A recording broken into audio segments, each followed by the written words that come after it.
പ്രണയതീരം രചന സംഭാഷണം രുദ്രപ്രിയ ഭാഗം 7. രുദ്രൻ വരുമ്പോൾ ദേവ ഉറക്കത്തിലായിരുന്നു. നിന്നെ നോക്കി കിടപ്പായിരുന്നു ദേവ. ഇപ്പോൾ ഉറങ്ങിയതേ ഉള്ളൂ. നീ കഴിച്ചായിരുന്നോ? ഞാൻ വീട്ടിൽ പോയി ഫ്രഷ് ആയിട്ടാണ് അമ്മേ വന്നത്. അമ്മയും അച്ഛനും ഗോപുവും വീട്ടിൽ പൊയ്ക്കോളൂ. ഇനി ഇവിടെ ഞാൻ നിൽക്കാം. ഗോപുവിന് നാളെ ക്ലാസ്സിൽ പോകണ്ടേ?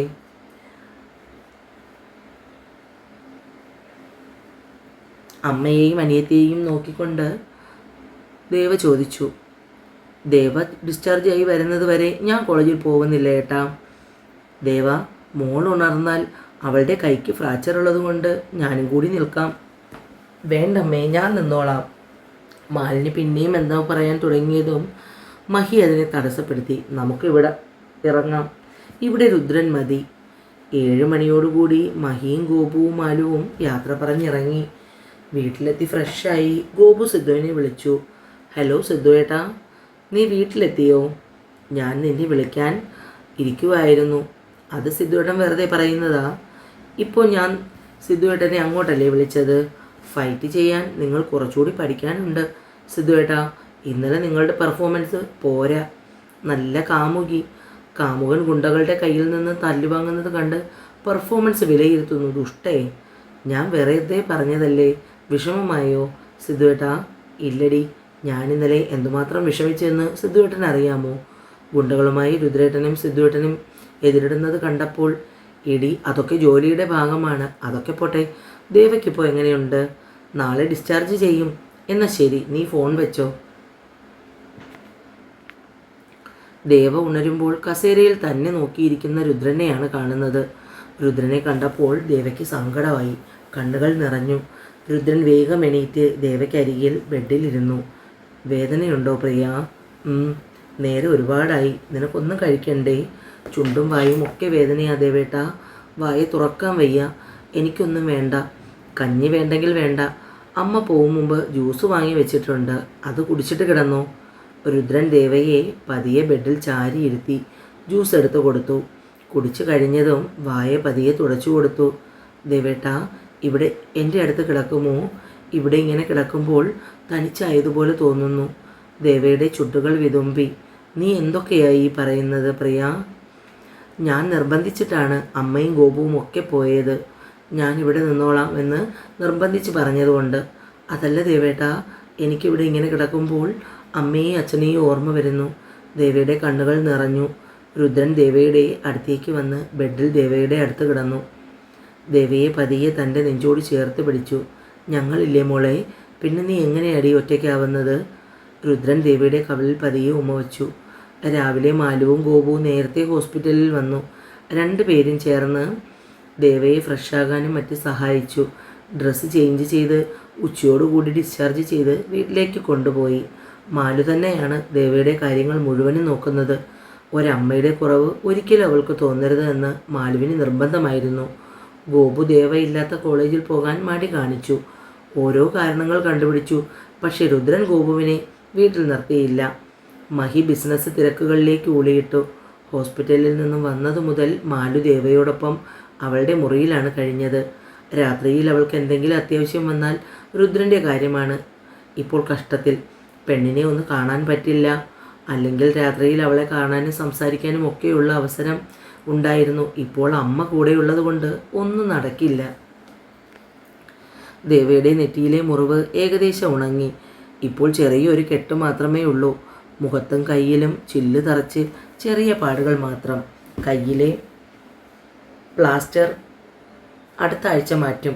രുദ്രൻ മുറിയിൽ തിരിഞ്ഞും മറിഞ്ഞും കിടന്നിട്ടും ഉറക്കം വന്നില്ല. നോക്കുമ്പോൾ സമയം 2 മണി കഴിഞ്ഞു.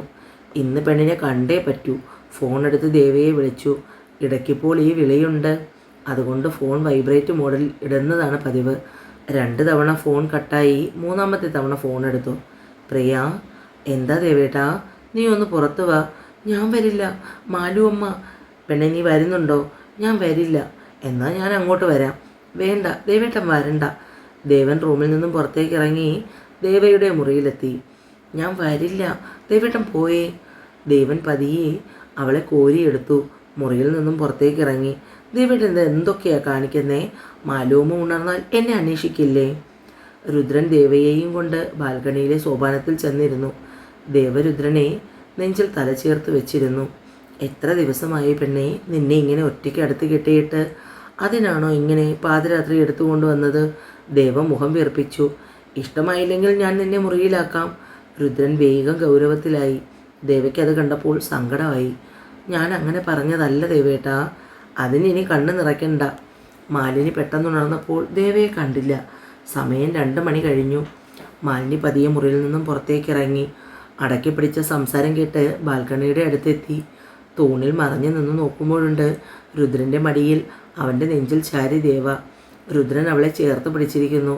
മാലിനിയുടെ മുഖത്ത് ചിരിയായിരുന്നു. കള്ള പോലീസ്. മാലു വേഗം റൂമിലേക്ക് വന്ന് കിടന്നു. നേരെ ഒത്തിരിയായി ദേവേട്ടാ, ഇനി ഞാൻ മുറിയിൽ പൊയ്ക്കോട്ടെ? ഇപ്പോൾ പോണോ പ്രിയ? പോവണ്ടേ? ഇത്തിരി നേരം കൂടി. രുദ്രൻ്റെ കണ്ണുകൾ ദേവയുടെ മുഖമാകെ ഓടി നടന്നു.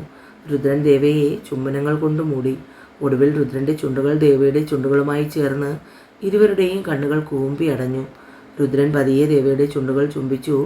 കീഴ്ചുണ്ടും മേൽചുണ്ടും മാറി മാറി നുണകർന്നുകൊണ്ടേയിരുന്നു. അവളെ ഒട്ടും വേദനിപ്പിക്കാതെ ദേവയും ആ ചുംബനത്തിൽ പങ്കുചേർന്നു. അവളുടെ വിരലുകൾ ദേവൻ്റെ ഷർട്ടിൽ ചുളിവുകൾ തീർത്തു. അതൊരു ദീർഘ ചുംബനമായി മാറി.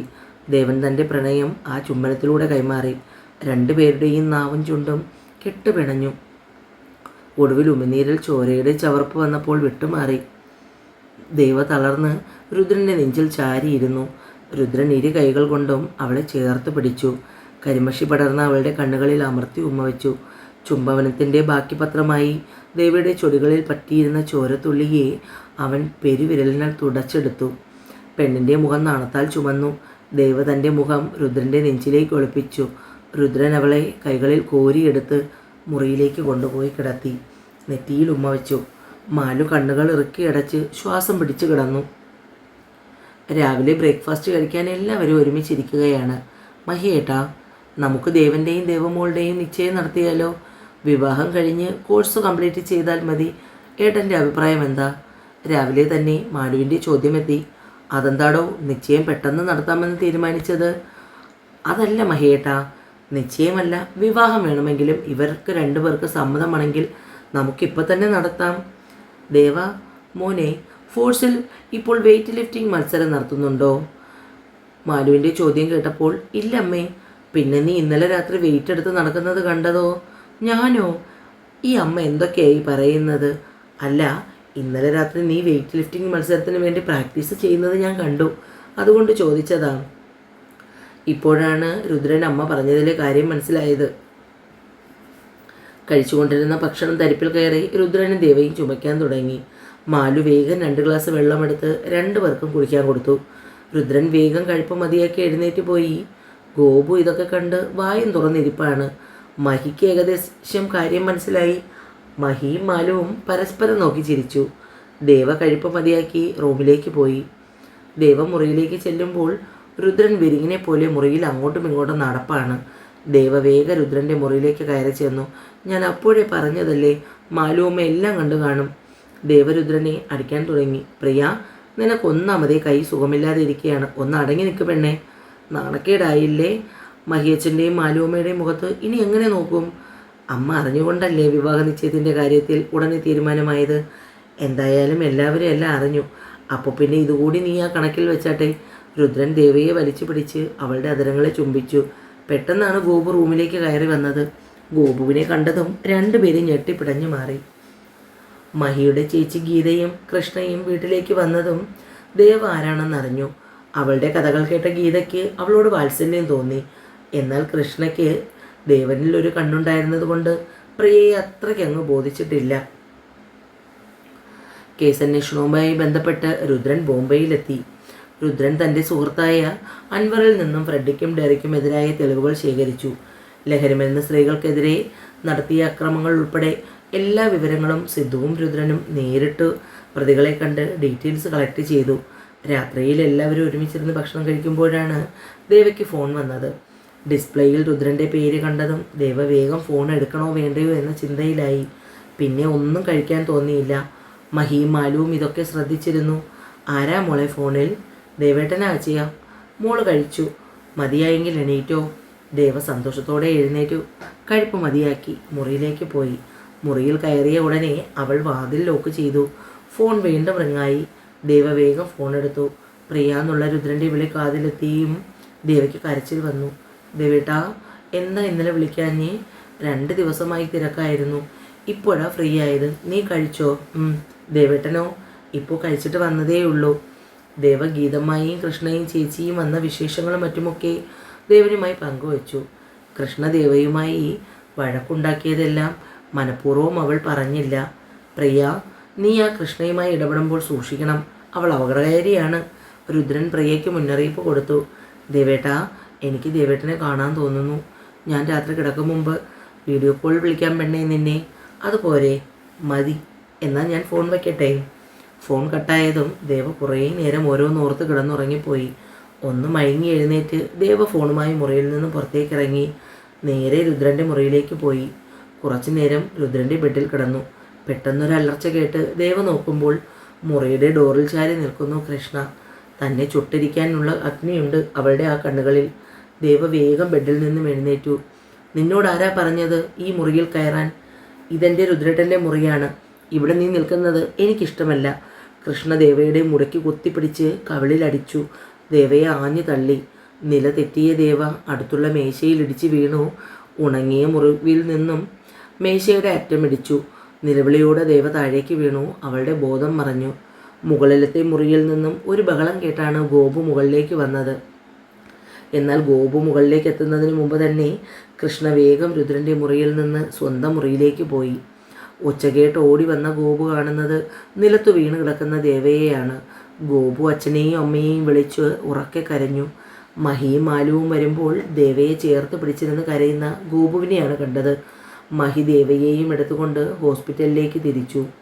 കാഷ്വാലിറ്റിയിൽ പ്രവേശിപ്പിച്ച ദേവയെ ഡ്യൂട്ടി ഡോക്ടർമാർ മുറിവ് ക്ലീൻ ചെയ്തു. ഡോക്ടർ മഹിയെ കണക്കിന് ശകാരിച്ചു. നിങ്ങൾ ഇത്രയും കെയർലെസ് ആയിട്ടായിരുന്നു ബിഹേവ് ചെയ്യുന്നത്. ആദ്യത്തെ ഹെഡ് ഇഞ്ചുറി ഡീപ്പായിരുന്നു. അതിൽ നിന്ന് തന്നെ വീണ്ടും മുറിവ് ഇങ്ങനെ ഉണ്ടായി. അറിയില്ല ഡോക്ടർ, നോക്കുമ്പോൾ മോൾ താഴെ വീണ് കിടക്കുന്നു. അങ്ങനെ ഒന്ന് തലകറങ്ങി വീണാൽ പറ്റുന്ന മുറിവല്ല ഇത്. ശക്തമായി എന്തിലോ ഇടിച്ചു വീണതാണ്. ഡോക്ടറുടെ വാക്കുകൾ മഹിയിൽ പല ചിന്തകളും ഉണ്ടാക്കി. പക്ഷേ ഇപ്പോൾ അതിനൊന്നും പറ്റിയ സമയമല്ല. എന്തായാലും സ്റ്റിച്ചുണ്ട്, ഇന്നിവിടെ കിടക്കട്ടെ. മഹി പുറത്തിറങ്ങി ഗീതയെ ഫോൺ ചെയ്തു.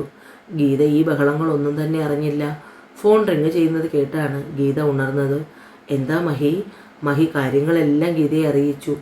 ഗീത ഫോൺ കട്ട് ചെയ്ത് കൃഷ്ണയുടെ മുറിയിലേക്ക് ചെന്ന് നോക്കുമ്പോൾ കൃഷ്ണ ഉറങ്ങുന്നതാണ് കണ്ടത്. ഗീത പിന്നെയും സംശയിച്ചു. റൂമിന് വെളിയിൽ ചുറ്റിപ്പറ്റി നിന്നു. സംശയത്തോടെ കൃഷ്ണയുടെ മുറിയിലേക്ക് നോക്കി. തൻ്റെ മകൾ ചെയ്യുന്ന പാവങ്ങൾ ആ അമ്മയ്ക്ക് ഒരു പങ്കുമില്ലായിരുന്നു. രുദ്ര, ഏകദേശം തെളിവും കിട്ടിക്കഴിഞ്ഞു. ഒരാഴ്ച എന്ന് പറഞ്ഞിട്ട് ഇപ്പോൾ ദിവസം 10 ഇവിടെ ഇനി വേറെ അത്യാവശ്യമില്ലെങ്കിൽ നമുക്ക് തിരിച്ചാലോ? പോകാം. എന്തോ മനസ്സിന് വല്ലാത്ത പിരിമുറുക്കം, എന്തോ ഒരു പിടച്ചിൽ നെഞ്ചിനുള്ളിൽ. രുദ്രൻ്റെ മുഖഭാവം ശ്രദ്ധിച്ച് സിദ്ധു പതിയെ അവിടെ നിന്നും മാറി. ഇന്നലെ രാത്രിയിൽ ഗോപു വിളിച്ചപ്പോൾ പറഞ്ഞ കാര്യങ്ങളായിരുന്നു അവൻ്റെ ഉള്ളിൽ. കൃഷ്ണ ദേവയെ അപകടപ്പെടുത്തിയതായിരിക്കുമോ എന്നാണ്. ഡാ, എന്താ ഇത്ര വലിയ ആലോചന? മഹി തോളിൽ കൈവച്ച് രുദ്രൻ ചോദിച്ചപ്പോൾ സിദ്ധു ഞെട്ടി തിരിഞ്ഞു. എന്താടാ, എന്ത് പറ്റി? ഒന്നുമില്ലടാ. മാലു, ദേവമോളെ ഇന്ന് ഡിസ്ചാർജ് ചെയ്യും. നീ സാധനങ്ങളെല്ലാം പാക്ക് ചെയ്യ്. ഗീത ദേവയുടെ മുടി കെട്ടിക്കൊടുത്തു. അമ്മയോട് പറ മോളെ, കൃഷ്ണ നിന്നെ ഉപദ്രവിച്ചതാണോ? ഗീത ചോദിക്കുമ്പോൾ മാലുവും മഹിയും ദേവയുടെ മറുപടിക്കായി കാതോർത്തു. എന്നാൽ ദേവയുടെ കണ്ണിൽ നിന്നും നീർ പൊടിഞ്ഞു. അവരൊന്നും മിണ്ടിയില്ല. ഗോപു ദേവയുടെ കൈപിടിച്ച് കാറിൻ്റെ കയറ്റി വീട്ടിലേക്ക് യാത്ര തിരിച്ചു. അവൾ എന്തായാലും ആരോടും ഒന്നും പറഞ്ഞിട്ടില്ല. ഞാൻ ആഗ്രഹിച്ചതെല്ലാം ഞാൻ നേടിയെടുക്കുക തന്നെ ചെയ്യും. നിങ്ങൾക്ക് ഈ കൃഷ്ണാഞ്ജലി ആരാണെന്ന് അറിയില്ല ദേവപ്രിയ. ഞാൻ നിന്നെ അനുഭവിപ്പിക്കും. ഞാൻ ആഗ്രഹിച്ചതെല്ലാം ഞാൻ ഇന്ന് വരെയും നേടിയെടുത്തിട്ടുണ്ട്. കൃഷ്ണയുടെ കണ്ണിൽ ദേവയോടുള്ള പക ആളിക്കത്തി. ദേവയെയും കൊണ്ട് ഗോപു മുറിയിലേക്ക് പോയി. ദേവയുടെ തലയിലേക്ക് എട്ടഴിച്ചിട്ടില്ല. 2 ദിവസത്തിലൊരിക്കൽ ഡ്രസ്സ് ചെയ്യാൻ ചെല്ലണം. സ്റ്റിച്ചുള്ളതുകൊണ്ട് ഇൻഫെക്ഷൻ ആകാതെ സൂക്ഷിക്കണം. ഇടയ്ക്കിടയ്ക്ക് തലവേദനയുമുണ്ട്. ക്ഷീണം കാരണം ദേവ ഉറങ്ങി. ഗോപു അവളുടെ അടുത്ത് തന്നെ ഇരുന്നു. സിദ്ധു കോളിംഗ് എന്ന് കണ്ടതും ഗോപു ഫോൺ എടുത്തു. എന്താ സിദ്ധുവേട്ടാ? ഞങ്ങൾ എയർപോർട്ടിലെത്തി. അതെയോ? എന്നോടിന്ന് വരുന്ന കാര്യം പറഞ്ഞില്ലല്ലോ. അതുപോട്ടെ, ദേവ എന്തെങ്കിലും പറഞ്ഞോ? ഇല്ല ഏട്ടാ, എനിക്ക് നല്ല സംശയമുണ്ട്. കൃഷ്ണ തന്നെയാണോ ദേവയെ അപകടപ്പെടുത്തിയതെന്ന്. രുദ്രനോട് ഞാനൊന്നും പറഞ്ഞിട്ടില്ല. 2-3 ദിവസമായി അവനാകെ ഒരു അസ്വസ്ഥത. എന്തോ അപകടം നടക്കാൻ പോകുന്നു എന്നൊക്കെ. ഞാനവനോട് പറഞ്ഞില്ല. അവിടെ വന്നിട്ട് അവൻ അറിഞ്ഞാൽ മതി. അമ്മയുടെ ഗോപു എന്നുള്ള വിളി കേട്ടതും ഗോപു ഫോൺ കട്ടാക്കി താഴേക്ക് പോയി. ഗോപുവിനെ മറികടന്ന് മുകളിലേക്ക് കയറാൻ തുടങ്ങിയ കൃഷ്ണയെ ഗോപു തടഞ്ഞു. കൃഷ്ണ ചേച്ചി, ദേവ ഇപ്പോൾ നല്ല ഉറക്കത്തിലാണ്. അവളെ വെറുതെ ശല്യം ചെയ്യണ്ട. ഗോപു പറഞ്ഞത് ശരിയാ. നീ ഇപ്പോൾ ഇവിടെ വന്നിരുന്ന് കഴിക്ക്. മാലുവും കൂടി വിളിച്ചതും കൃഷ്ണ ഗോപുവിനെ ചെറഞ്ഞൊന്ന് നോക്കി കഴിക്കാനിരുന്നു. മുറ്റത്തൊരു വണ്ടി വന്ന് നിന്നു. സിദ്ധുവും രുദ്രനും അതിൽ നിന്നിറങ്ങി. രുദ്രനെ കണ്ടതും കൃഷ്ണ വേഗം അവൻ്റെ അടുത്തേക്ക് ചെന്ന് അവനെ കെട്ടിപ്പിടിച്ചു. രുദ്രൻ അവനെ വലിച്ചു മാറ്റി നിർത്തി. എത്ര തവണ ഞാൻ പറഞ്ഞിട്ടുണ്ട് കൃഷ്ണ, എന്നോട് ഇങ്ങനെ പെരുമാറരുതെന്ന്. ദേഷ്യത്തിൽ അവളെ നോക്കി. രുദ്രൻ്റെ കണ്ണുകൾ 4 പാടും ചലിച്ചു. പ്രതീക്ഷിച്ച ആളെ കണ്ടില്ല. രുദ്ര, നീ ഫ്രഷായി വാ, ദേവമോൾ റൂമിലുണ്ട്. സ്റ്റെയർ കയറാൻ തുടങ്ങിയവനെ പിന്നിൽ നിന്ന് മഹി വിളിച്ചു പറഞ്ഞു. അവൻ്റെ തോളിൽ കൈവച്ചു. മോനെ, ദേവമോൾക്കൊരു ആക്സിഡൻറ്റ്. വാട്ട്? എന്നിട്ടെന്താ ആരും എന്നെ അറിയിക്കാത്തത്? അങ്ങനെ പേടിക്കാനൊന്നുമില്ല. മുറിയിൽ എന്തിനോ തട്ടി വീണതാണ്. പക്ഷേ ആദ്യം ആക്സിഡൻറ്റിൽ മുറിവ് പറ്റിയ ഇടത് ആയതുകൊണ്ട് സ്റ്റിച്ച് ഇടേണ്ടി വന്നു. ബാക്കി കേൾക്കാൻ നിൽക്കാതെ രുദ്രൻ മുകളിലേക്ക് പോയി. ദേവയുടെ മുറിയിൽ ചെന്ന് നോക്കുമ്പോൾ രുദ്രൻ്റെ നെഞ്ചൊന്ന് നേറി. ഒന്നിനു പുറകെ ഒന്നായി.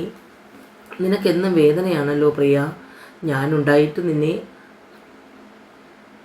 അപകടങ്ങളിൽ നിന്നും രക്ഷിക്കാൻ എനിക്കാകുന്നില്ലല്ലോ. കണ്ണുകൾ നിറഞ്ഞു. കുറച്ചു നേരം അവിടെ നിന്ന് ദേവയുടെ നിറകിൽ തലോടി മുറിവിട്ടിറങ്ങി. ഫ്രഷായി വരുമ്പോൾ സിദ്ധു മുറിയിലുണ്ടായിരുന്നു. നീ അറിഞ്ഞായിരുന്നോ സിദ്ധു ദേവയ്ക്ക് ആക്സിഡൻ്റ് ആയത്? രുദ്രൻ ചോദിക്കുമ്പോൾ ഞാൻ ഇന്നലെയാണ് അറിഞ്ഞത്. ഗോപു ഇന്നലെ പറഞ്ഞു. അതുകൊണ്ടാണ് ഞാൻ നമുക്ക് തിരിച്ചാലോ എന്ന് നിന്നോട് ചോദിച്ചത്. രുദ്ര, പിന്നെ ഒരു സംശയം കൂടി ഗോപു പറഞ്ഞു. ദേവയുടെ അപകടത്തിന് കാരണം കൃഷ്ണ തന്നെയാണെന്ന് സംശയമുണ്ടെന്ന്. സിദ്ധു, അവളാണ് ഇതിന് പിന്നിലെങ്കിൽ ഈ രുദ്രൻ ആരാണെന്ന് അവൾ അറിയും. സിദ്ധുവും രുദ്രനും ഒന്നിച്ചാണ് ഭക്ഷണം കഴിച്ചത്. സിദ്ധു, നിനക്ക് രാത്രിയിൽ തന്നെ പോകണോ? അച്ഛനും അമ്മയും അവിടെ കാത്തിരിക്കുമടാ. സിദ്ധു മറുപടി പറയുന്നതോടൊപ്പം തന്നെ ഗോപുവിനോട് കണ്ണുകൾ കൊണ്ട് യാത്ര പറഞ്ഞു. ദേവയ്ക്കുള്ള ആഹാരവുമായി ഗോപു മുറിയിലേക്ക് പോയി. ഗോപു ദേവയെ കുലുക്കി വിളിച്ചു. വീർത്ത കൺപുളകൾ വലിച്ചു തുറന്ന് ദേവ എണീറ്റിരുന്നു. രുദ്രേട്ടൻ വന്നിട്ടുണ്ട്. നീ വേഗം ഫുഡ് കഴിക്ക്, എന്നിട്ട് മെഡിസിൻ എടുക്കണം. ദേവയുടെ കണ്ണുകൾ വാതിലിന് നേരെ നീണ്ടു. ഏട്ടൻ ഇവിടെ വന്നു. നീ അപ്പോൾ നല്ല ഉറക്കത്തിലാണ്. സിദ്ധുവേട്ടൻ താഴെ പോകാൻ നിൽക്കുവാണ്. അത് കഴിഞ്ഞ് ഏട്ടൻ മുറിയിലേക്ക് വരും. അപ്പോഴേക്കും നീ ഫുഡ് കഴിച്ച് മെഡിസിനും കഴിക്കണം. ഞാനൊരു കാര്യം ചോദിച്ചാൽ നീ സത്യം പറയുമോ ദേവ? ദേവ എന്താണെന്നുള്ള ഭാവത്തിൽ ഗോപുവിനെ നോക്കി. നീ അന്ന് ഏട്ടൻ്റെ റൂമിലാണ് വീണ് കിടന്നത്. നീ എന്തിനാ രാത്രിയിൽ അവിടേക്ക് പോയത്? കൃഷ്ണ ചേച്ചിയാണോ നിന്നെ തള്ളിയിട്ടത്? ഡോക്ടർ പറഞ്ഞു തട്ടി വീണതൊന്നുമല്ല, ശക്തിയായി ആരോ തള്ളിയിട്ടതുപോലെയാണ് മുറിവെന്ന്. അവളുടെ പറച്ചിൽ കേട്ടപ്പോൾ ദേവ കരയുക മാത്രമേ ചെയ്തുള്ളൂ. എന്തിനാ പെണ്ണെ നീ ഇങ്ങനെ കരയുന്നേ? ഞാനൊന്നും ചോദിക്കുന്നില്ല. ഗോപു മുറിയിൽ നിന്നും പുറത്തേക്ക് ഇറങ്ങുമ്പോൾ എല്ലാം കേട്ട് നിൽക്കുന്ന രുദ്രനെയാണ് കണ്ടത്. ഗോപു എന്തെങ്കിലും പറയുന്നുമ്പ് മിണ്ടണ്ട എന്ന് കാണിച്ചു. ഗോപു പോയതും രുദ്രൻ ദേവയുടെ മുറിയിൽ കയറി വാതിലടച്ചു. രുദ്രനെ കണ്ടതും ദേവയുടെ സർവ്വ നിയന്ത്രണങ്ങളും തെറ്റി. ദേവ പൊട്ടിക്കരഞ്ഞു. രുദ്രൻ ദേവയെ നെഞ്ചോട് ചേർത്ത് പിടിച്ചു. ദേവയുടെ മുഖം കൈക്കുമ്പിളിൽ കോരിയെടുത്തു. നിറഞ്ഞ കണ്ണുകളിൽ ചുണ്ടുകളാൽ ഒപ്പിയെടുത്തു. പറ പ്രിയ, കൃഷ്ണയാണോ നിന്നോടിങ്ങനെ ചെയ്തത്? പറയാൻ. രുദ്രൻ്റെ മുഖം ദേഷ്യത്താൽ ചുമന്നു. ദേവ അത് കണ്ട് പേടിച്ചു. അല്ല, എനിക്കൊന്നും അറിയില്ല ദേവേട്ട. ദേവ പിന്നെയും കരയാൻ തുടങ്ങി. കരയണ്ട, കരഞ്ഞു കരഞ്ഞ് നീ തലവേദനയാക്കണ്ട, നീ കിടന്നോ. ദേവേട്ട, എനിക്ക് പേടിയാണ്. ഞാൻ ഗോപുവിൻ്റെ മുറിയിൽ കിടന്നോട്ടെ. ഇവിടെ ഒറ്റയ്ക്ക് എനിക്ക് പേടിയാണ്. അവൾ എത്രമാത്രം പേടിച്ചിട്ടുണ്ടെന്ന് രുദ്രന് മനസ്സിലായി. ഞാനിവിടെയുള്ളപ്പോൾ നീ എന്തിനാ പ്രിയ പേടിക്കുന്നത്? ഞാനിവിടെ ഇരിക്കാം, നീ ഉറങ്ങിക്കോ. ദേവരുദ്രൻ്റെ മടിയിൽ തലവെച്ച് കിടന്നു. വേഗത്തിൽ ഉറങ്ങി. രുദ്രൻ പുറത്തേക്കിറങ്ങി. ദേവയുടെ റൂം പുറത്തുനിന്ന് പൂട്ടി മുറിയിലേക്ക് പോയി. മുറിയിൽ പോയി കിടന്നിട്ടും രുദ്രൻ എന്തോ ഉറക്കം വന്നില്ല. ഗോപു പറഞ്ഞ കാര്യങ്ങൾ തന്നെ വീണ്ടും വീണ്ടും രുദ്രൻ്റെ മനസ്സിലൂടെ കടന്നുപോയി. ദേവ, നീ എന്തിനാ ഏട്ടൻ്റെ മുറിയിൽ പോയത്? നീ അവിടെയാണ് വീണ് കിടന്നത്. ഗോപുവിൻ്റെ വാക്കുകൾ രുദ്രൻ്റെ ഉള്ളിലൂടെ കടന്നുപോയി. രുദ്രൻ വേഗം എണീറ്റ് ലാപ്ടോപ്പ് കയ്യിലെടുത്ത് ആക്സിഡൻറ്റ് പറ്റിയ ദിവസത്തെ CCTV ചെക്ക് ചെയ്തു. രുദ്രൻ്റെ ഞരമ്പുകൾ വലിഞ്ഞു മുറുകി. കണ്ണുകളിൽ ചുവപ്പ് പടർന്നു. റൂം തുറന്ന് രുദ്രൻ ദേവയുടെ മുറിയിലേക്ക് പോയി നോക്കി. അതിനുശേഷം താഴേക്കും. കൃഷ്ണ, അതൊരു അലർച്ചയായിരുന്നു. എല്ലാവരും ഹോളിലേക്ക് വന്നു. കൃഷ്ണ ഭയത്തോട് മുന്നിലേക്ക്. എന്താ രുദ്രേട്ടാ, ദേവയ്ക്ക് എങ്ങനെയാ അപകടം നടന്നത്? എനി എനിക്ക് എനിക്കറിയില്ല. മുഖമടച്ചൊരടിയായിരുന്നു രുദ്രൻ്റെ മറുപടി. വേച്ച് നിലത്തേക്ക് വീണ ദേവയെ വലിച്ചു നേരെ നിർത്തി മറ്റേ ചെകിട്ടിലും ആഞ്ഞടിച്ചു. പറയടി, ദേവയ്ക്ക് എങ്ങനെയാ അപകടം പറ്റിയതെന്ന്. രുദ്ര, കൃഷ്ണയാണോ ഇതിന് പിന്നിൽ? മഹി മുന്നിലേക്ക് വന്നു. ഇതിന് അവൾ മറുപടി പറയും അച്ഛാ, അല്ലെങ്കിൽ ഞാൻ പറയിക്കും. പറയടി. രുദ്രൻ ഫ്ലവർ വൈസ് എടുത്ത് ആഞ്ഞു എറിഞ്ഞു. രുദ്രൻ്റെ ആ ഭാവം ആദ്യമായി കാണുകയായിരുന്നു എല്ലാവരും. ദേവരുദ്രന് എത്രമാത്രം പ്രിയപ്പെട്ടതാണെന്ന് എല്ലാവർക്കും മനസ്സിലായി. രുദ്രൻ്റെ ഉച്ചത്തിലുള്ള അലർച്ചയും ബഹളവും കേട്ടാണ് ദേവ താഴേക്ക് വന്നത്. അപ്പോൾ കണ്ട കാഴ്ച കൃഷ്ണയുടെ മുറിക്ക് കുത്തിപ്പിടിച്ച് നിൽക്കുന്ന ദേവയെയാണ്. മഹിക്കും മാലുവും ഗോപുവും രുദ്രൻ്റെ കയ്യിൽ നിന്നും കൃഷ്ണയെ വിടുവിക്കാൻ നോക്കുന്നുണ്ട്. പക്ഷേ രുദ്രൻ കലിതുള്ളി നിൽക്കുവാണ്. ദേവ നോക്കുമ്പോൾ ഗീതമായി ഇതെല്ലാം കണ്ട് മാറി നിന്ന് വിതുമ്പുന്നു. ദേവ വേഗം രുദ്രൻ്റെ അടുത്തേക്ക് ചെന്നു. വേണ്ട ദേവേട്ട, വിട്, കൃഷ്ണേച്ചിയെ വിട്. രുദ്രൻ ദേവയെ തള്ളി മാറ്റി. രുദ്രദേവൻ്റെ കാലിൽ ഇറുകി കെട്ടിപ്പിടിച്ച് കരഞ്ഞു. വിട് ദേവേട്ട, ഒരു തവണ ഞാൻ പറയുന്നത് കേൾക്ക് പ്ലീസ്. ദേവേട്ട വിട്. രുദ്രൻ്റെ കൈകൾ കൃഷ്ണയിൽ നിന്നും അയഞ്ഞു. നില തൂർന്നു വീഴുന്ന ദേവയെ ഇരു കൈയിലും വാരിയെടുത്ത് നെഞ്ചോട് ചേർത്തു. എൻ്റെ പെണ്ണിന് നേരെ ഇനി നീ വന്നാൽ ഒരിക്കൽ കൂടി ഞാൻ ക്ഷമിക്കില്ല. എൻ്റെ റൂമിൽ, ഓഫീസ് റൂമിനോട് ചേർന്ന് ഞാൻ വെച്ചിട്ടുള്ള ക്യാമറ പറഞ്ഞടി ഇവിടെ എന്താ ഉണ്ടായതെന്ന്. നീ ഒരു പെണ്ണാണോ? നിനക്കെങ്ങനെ കഴിഞ്ഞടി ഈ പാവത്തിനോട് ഇങ്ങനെ ചെയ്യാൻ? നിന്നെ കാണുമ്പോൾ എനിക്ക് അറപ്പ് തോന്നുന്നു. രുദ്രൻ ദേവയെ ചേർത്ത് പിടിച്ചു. ഗീതയുടെ അടുത്തേക്ക് ചെന്നു. അമ്മായി എന്നോട് ക്ഷമിക്കൂ. ഗീത രുദ്രൻ്റെ നെഞ്ചിൽ വീണ് പൊട്ടിക്കരഞ്ഞു. അച്ഛാ, നിശ്ചയം വേണ്ട, അടുത്തൊരു ഡേറ്റ് നോക്കി തന്നെ വിവാഹം നടത്താം. രുദ്രൻ ദേവയെയും കൂട്ടി മുകളിലേക്ക് പോയി. ദേവയുമായി രുദ്രൻ മുറിയിലേക്ക് എത്തി. എന്തിനാ പ്രിയ നീ എന്നോട് കള്ളം പറഞ്ഞത്? ദേവേട്ടാ, ഞാൻ പേടിച്ചിട്ടാ. കൃഷ്ണേച്ചി, എനിക്ക് പേടിയാ. ഇനിയും എന്നെ ഉപദ്രവിക്കും. എനിക്ക് പേടിയാ ദേവേട്ടാ. അവളുടെ ആ സംസാരത്തിൽ നിന്നും അവൾ കൃഷ്ണയെ എത്രമാത്രം ഭയന്നിട്ടുണ്ടെന്ന് രുദ്രന് മനസ്സിലായി. ഇനി നിന്നെ ആരും ഒന്നും ചെയ്യില്ല പ്രിയ. ഞാനല്ലേ പറയുന്നത്, ഇങ്ങനെ കരയല്ലേ പ്രിയ. ദേവേട്ടൻ്റെ റൂമിൽ ക്യാമറയുണ്ടോ? റൂമിനോട് ചേർന്നുള്ള ഓഫീസ് റൂമിലെ ചില ഫയലുകൾ സൂക്ഷിച്ചിരിക്കുന്നത്. ഞാനില്ലാത്തപ്പോൾ ക്യാമറ ഓണായിരിക്കും. നീ കിടന്നോ പ്രിയ, നേരെ ഒരുപാടായി. ദേവേട്ടാ, ഞാൻ ഗോപുവിൻ്റെ റൂമിൽ കിടന്നോട്ടെ? എനിക്കിവിടെ പേടിയാണ്. ശരി, നീ ഗോപുവിൻ്റെ മുറിയിൽ കിടന്നോ. ദേവയെ ഗോപുവിൻ്റെ റൂമിന് മുന്നിൽ നിന്നും ഡോറിൽ മുട്ടി. ഗോപു വാതിൽ തുറക്കുന്നതും ദേവ് മുറിയിൽ കയറിയതും, ഗോപു, ഞാൻ നിൻ്റെ ഒപ്പം കിടന്നോട്ടെ? എനിക്ക് ഒറ്റയ്ക്ക് പേടിയാണ്. ഗോപു സങ്കടത്തോടെ ദേവയെ നോക്കി. അതിനെന്താ, നമുക്ക് രണ്ടുപേർക്കും ഒരുമിച്ച് ഇവിടെ കൂടാം. ഗോപു ദേവയെ ചേർത്ത് പിടിച്ച് കിടന്നുറങ്ങി. ഹലോ സിദ്ധു. പറ രുദ്ര. ഇന്ന് അർജൻറ്റായ ഒരു മീറ്റിംഗ് ഉണ്ട് ഹെഡ് ഓഫീസിൽ. നീയും കൂടി വരണം. രാവിലെ ഷാർപ്പ് 11 ഞാനവിടെ കാണും. റേഞ്ച് DIG ഫിറോസ് ഖാൻ്റെ നേതൃത്വത്തിലായിരുന്നു കോൺഫറൻസ്. Good morning gentleman. 50 വയസ്സിനോട് അടുത്ത് പ്രായം തോന്നുന്ന ഒരാളായിരുന്നു റേഞ്ച് DIG ഫിറോസ് ഖാൻ. ഫിറോസ് ഖാൻ രുദ്രനോട് ഒരു മകനോടുള്ള വാത്സല്യമാണ്. രുദ്ര, യാത്രയൊക്കെ എങ്ങനെയുണ്ടായിരുന്നു? സുഖമായിരുന്നോ? സുഖമായിരുന്നു സാർ. പിന്നെ രുദ്ര, ഞാൻ നിന്നെ ഇപ്പോൾ വിളിപ്പിച്ചതിൻ്റെ കാര്യം, ഡെറിക്കിനും ഫ്രെഡിക്കും ജാമ്യം കിട്ടി. തെളിവുകളും സാക്ഷികളും ഒക്കെ മാറി. എന്തായാലും രുദ്രനും സിദ്ധുവും സൂക്ഷിക്കണം. ചവിട്ടേറ്റ പാമ്പാണ് ഫ്രെഡിയും ഡെറിക്കും. അവസരം കിട്ടിയാൽ അവർ ആഞ്ഞു കൊത്തും. ഇവിടെ അവരെ സഹായിക്കാൻ രാഷ്ട്രീയ പാർട്ടികളും നേതാക്കന്മാരും മത്സരിക്കുകയാണ് രുദ്ര. രുദ്രൻ ബോംബെയിൽ നിന്നും കളക്ട് ചെയ്ത ഡീറ്റെയിൽസ് ഫിറോസ് ഖാനെ ഏൽപ്പിച്ചു. ക്യാമ്പസിനുള്ളിൽ പോലീസുകാർ കയറില്ല എന്ന ഒരു ധൈര്യം ഫ്രെഡിക്കും ഡെറിക്കുമുണ്ട്. പുറത്തിറങ്ങാൻ കഴിയാത്ത രീതിയിൽ എന്തെങ്കിലും ഒരു കേസിൽ ഉൾപ്പെടുത്തി അവന്മാരെ അകത്താക്കണം. അത് ക്യാമ്പസിനുള്ളിൽ വച്ച് തന്നെ ആയാൽ ഏറ്റവും നല്ലത്.